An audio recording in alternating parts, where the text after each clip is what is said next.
This is a 20-minute module from ETC Communications, Send and Receive. Set hoops into a circle and place bin bags in the hoops. Split participants into pairs and direct them towards a hoop.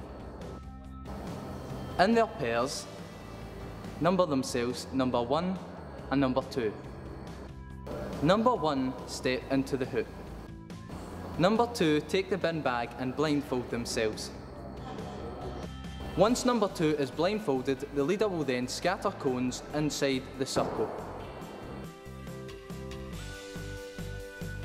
Number 1 will then direct number 2 towards a cone.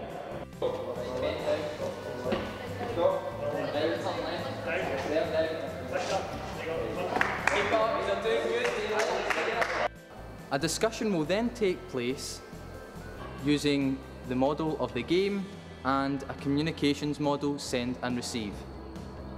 That activity was actually based on the fundamental structures of a communication model, which is shown here. Yeah? So in any communication model, there's always a sender and a receiver.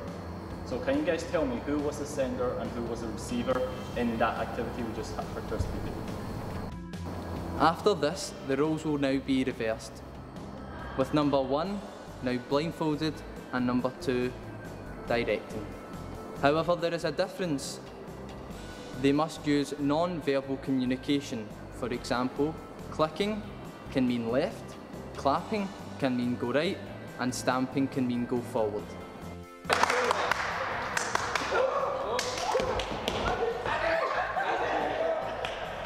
So you can take off your blindfolds. For the second part of the module, all participants will then gather in the middle. A discussion will then be started on the challenges they faced in their game.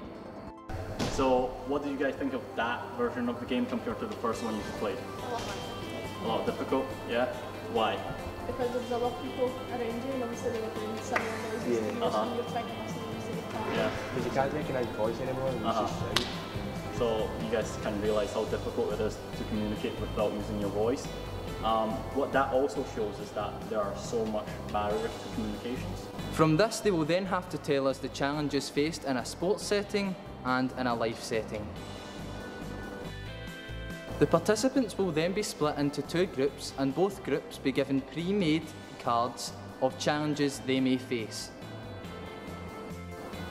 Both groups will be given 2 minutes to discuss these challenges and decide whether they feel these challenges affect the sender, the receiver, or both.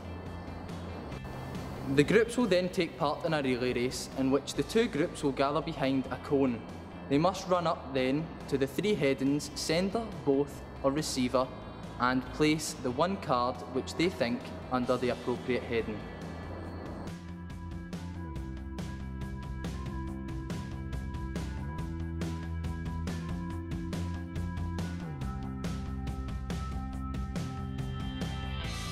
Once they've completed this relay race, the leaders will then take all participants to the both groups and have a quick discussion on why they have chosen under these headings. From this, the leaders will then have a quick summary of sending and receiving and then conclude the session.